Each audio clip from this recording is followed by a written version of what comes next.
डकैत से माननीय बनने का सफ़र फूलन देवी जी का कैसे तय होता है और उसमें स्वर्गीय हो चुके नेताजी माननीय मुलायम सिंह यादव जी का कितना बड़ा अहम योगदान था। चाहे वो मिर्ज़ापुर की सीट से उनको 2 बार का चुनाव लड़ाना हो, सारे मुकदमे उनके वापस लेने हो, तमाम चीज़ों पर बातचीत होगी, क्योंकि इस मुद्दे पर बातचीत करना बहुत ज़रूरी है। आने वाले समय में देश में लोकसभा का चुनाव है। यूपी में जो निषाद वोट बैंक है वो बहुत अच्छी तादाद में है और यूपी में निषाद वोट बैंक बहुत सारी लोकसभा की सीटों पर सीधे सीधे प्रभाव डालता है। उसका हमने असर विधानसभा चुनाव 2022 में देख लिया है।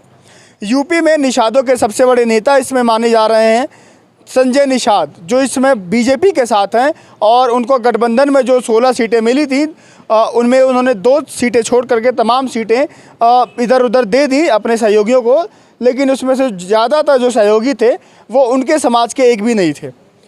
उसके बाद से समाजवादी पार्टी किस तरह से निषादों का वोट बैंक जो उनकी ज़मीन के नीचे से खिसक गया, क्योंकि मैं आपको याद दिला दूं कि 2018 में योगी आदित्यनाथ की सीट गोरखपुर से सांसदी वाली खाली हुई थी, तो प्रवीण निषाद चुनाव लड़े थे। समाजवादी पार्टी ने गठबंधन उनका साथ दिया था, वहाँ पर समाजवादी पार्टी के साथ वो चुनाव जीते भी, सीट निकली, बाद में वो बीजेपी में चले गए। बहुत सारी बातें हैं, बातचीत करने के लिए मेरे साथ समाजवादी पार्टी के नेत्री पूनम मौर्य जी मौजूद हैं, जौनपुर से आती हैं। सबसे पहले आपका स्वागत है। धन्यवाद आपके चैनल को। आज जिस शख्सियत की बात हो रही है फूलन देवी का चेहरा जब सामने आता है या नाम सामने आता है तो आता है कि डकैत थी, उन्होंने लोगों को मारा है, वो अलग ज़िंदगी थी उनकी। लेकिन दूसरा पक्ष ये कहता है उनके समाज का कि नहीं, उन्होंने वो बदला लिया, वो सांसद बनी, वो माननीय बनी, वो दिल्ली पहुंची। कैसे देखती है समाजवादी पार्टी और आप कैसे देखती हैं? समाजवादी पार्टी ने देखा, माननीय मुलायम सिंह यादव जी जो परिनिर्वाण प्राप्त हैं, उन्होंने पुत्री के रूप में फूलन देवी को उठाया और समाजवादी पार्टी को बीहड़ से उठाकर, जंगल से उठाकर, समझ गए थे कि महिला दलित है, अत्याचार हुआ सामंतों द्वारा और जातीय व्यवस्था द्वारा हुआ। महिला को ऐसे भी 2म दर्जा का अधिकार प्राप्त है भारत में और भोग की वस्तु समझी जाती है भारत में।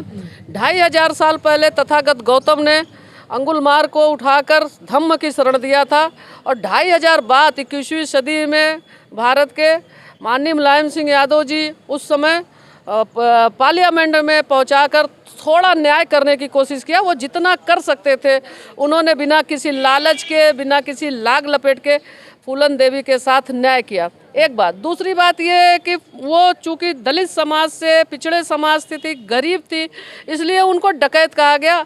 अदरवाइज भारत में ये परंपरा है कि जिनके हाथों में हथियार है उनको देवी का दर्जा मिला, उनको भगवान का दर्जा मिला।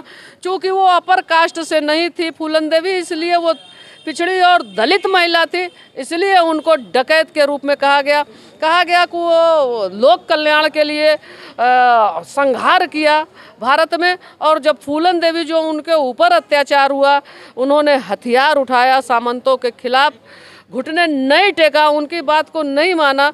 और लोहिया जी कहते थे कि तुम कभी सीता का वर्ण नहीं करना, तुम कभी अनुसुईया के पद चिन्हों पर नहीं चलना, तुम चलना तो द्रौपदी के पद चिन्हों पर चलना, जो लगातार अन्याय हुआ और अपने पतियों को अपने हक और अधिकार के लिए हमेशा उस्काती थी। लोहिया की बात मानकर फूलन देवी ने हथियार उठाया और अपने साथ ही न्याय नहीं किया, भारतवर्ष की तमाम बेटियों को, तमाम महिलाओं को ये सबक दिया कि रोने और बिलखने से कहीं कुछ नहीं होता, आंसू नहीं पोंछे जाते हैं। संविधान के दायरे में रहकर कभी कभी ज़रूरत पड़े तो अपने आत्मसम्मान के लिए हथियार उठा लेना चाहिए। फूलन देवी का बहुत ही बड़ा कैरेक्टर था और वो एक महान शख्सियत थी। ज़मीन से उठकर आसमान तक जाना कोई मामूली बात नहीं थी। कितना बड़ा कलेजा या कितना बड़ा हृदय रहा होगा नेताजी का कि जब इस देश में, खास तौर से यूपी में, जहाँ पर एक दौर था कि जहाँ पर अभी भी ये होता है कि जातिगत गोटियाँ सेट की जाती हैं कि इस जाति की कितने सीट है, कहाँ पर कितना वोट बैंक है, तमाम वोट बैंक साधने की कोशिश करते हैं राजनेता। वहाँ पर उन पर फूलन देवी पर आरोप था कि एक खास विशेष वर्ग के ऊपर उनके हत्या का आरोप है, तमाम चीज़ें हैं। सभी आरोपों के बावजूद सारे मुकदमे वापस लेना हो, उसके बाद से फिर मिर्ज़ापुर के सीट से उनको चुनाव लड़ाना हो, उनको अपनी कुर्सी जाने का या सत्ता जाने का डर नहीं रहा होगा? माननीय नेताजी छोटी छोटी बातों की परवाह नहीं करते थे कि कौन हमसे नाराज हो जाएगा, कौन हमसे खुश हो जाएगा, वो इन सब बातों की कभी परवाह नहीं करते थे। फूलन देवी के साथ खड़े होने का मामला रहा हो, चाहे गायत्री प्रसाद प्रजापति के साथ खड़े रहने का मामला हो, और चाहे 33% पंचायत आरक्षण लागू करने का महिलाओं का रहा हो, उन्होंने किया। वो हमेशा सीना ठोक कर वर्क करते थे और इसीलिए उनको प्यार से लोग धरती पुत्र मुलायम सिंह कहते थे, शेरे हिंद मुलायम सिंह कहते थे। उनका जिगरा बहुत बड़ा था, उसकी कोई तुलना नहीं है किसी राजनेता से। मैं आपको बता दूं कि समाजवादी पार्टी जिस तरह से लगातार 24 के चुनाव की तैयारी कर रही है, उसमें निषाद वोट बैंक को भी उसके साथ लाना होगा। कैसी तैयारी है आप लोग को? क्या वो बातें, जो रिश्ता था, आपने बताया कि पिता पुत्री का रिश्ता था फूलन देवी जी का और नेताजी का, वो उनको मान सम्मान देना हो, वो जेल की दुनिया से निकाल करके फिर दिल्ली पहुंचाना हो, इन तमाम बातों को आप लोग पहुंचाने में सफल रहे हैं? क्योंकि 22 के चुनाव में मैंने कवर किया, देखा नहीं कि Nishad vote bank Samajwadi party के साथ आया। 24 में आपकी क्या रणनीति है? क्या वो बातों को जनता तक पहुंचाई जाएगी? देखिए, वो जो फूलन देवी जी का दौर था, माननीय नेताजी का जो दौर था, 22-23 साल में भारतीय राजनीति, क्या कहिए, उत्तर प्रदेश की भी राजनीति बहुत बदल गई है। और इसमें जो कहते हैं कि मैं जाति की राजनीति नहीं करता, योगी आदित्यनाथ कहते हैं कि मैं क्षत्रिय जाति से हूँ, कोई क्षत्रिय जाति में पैदा होना गुनाह नहीं, वो ठोक कर कहते हैं कि मैं जो है, मुझे गर्व है क्षत्रिय होने पर। तो और ये जो तमाम नाम ले रहे हैं, निषाद वोट हमेशा देता रहा, परंपरागत देता रहा। हाँ, कहीं कहीं जो जाति का खुमार है, उनको धन देकर, लालच देकर तोड़ा गया। ये जो जातिगत नेता हो गए, जब मैं किसी का नाम नहीं लेना चाहती, वो अपनी अपनी बिरादरी का बहुत नुकसान कर रहे हैं, क्योंकि वो दलाली कर रहे हैं। मैं कहती हूँ कि जिन्होंने भी टिकट लिया, जिससे भी समझौता किया जाए, समाजवादी पार्टी से किया, चाहे सपा से किया, किन जातियों को टिकट दिया? कोई 7 करोड़ में, कोई 8 करोड़ में, कोई 9 करोड़ में बेच दिया। संजय निषाद का तो एक वीडियो भी वायरल हुआ था कि टिकट ज़्यादा से ज़्यादा लेंगे, जो हमको ज़्यादा देगा उन्हीं से समझौते करेंगे और बेचकर खूब सारे पैसे कमाएंगे। उनको ये चिंता थोड़ी नहीं है कि मछुआरा समाज जो पढ़ा लिखा कम है, जिनके IAS और IPS कम है, जिनकी बेटियां गरीब हैं, जो नदी के किनारे हैं, जो मछली पालन का थोड़ा बहुत काम करते हैं, अगर नदी के किनारे न रहें तो लगेगा कि आप दलित बस्तियों में घुस गए हैं। उनका आर्थिक स्थिति बहुत ही खराब है, उनके अंदर जागरूकता नहीं है। ये काम शिक्षा के लिए मांग नहीं कर रहे हैं और अच्छे स्वास्थ्य के लिए मांग नहीं कर रहे हैं, बस ज़्यादा से ज़्यादा टिकट मिले और वो कुछ जातियों को बेचकर पैसा कमा सकें। पैसे की भूख है। लगता है कि बहुजन समाज पार्टी से प्रशिक्षण प्राप्त करके जो नेता आए हैं लेन देन का, उस फार्मूले को बाखूबी निभा रहे हैं। आप लोग कैसे समझाएंगे निषाद समाज को, अगर उनकी तरफ जाना हो या उनके वोट को अपनी तरफ लेना हो? माननीय राष्ट्रीय अध्यक्ष जी का ये कहना है, कथन है कि हम सबको एक साथ लेकर चलेंगे और ये बताएंगे कि दलित और पिछड़ों का हिस्सा सच में कौन खा रहा है, जो मिलना चाहिए। इसीलिए कहते हैं कि जातिगत जनगणना होनी चाहिए।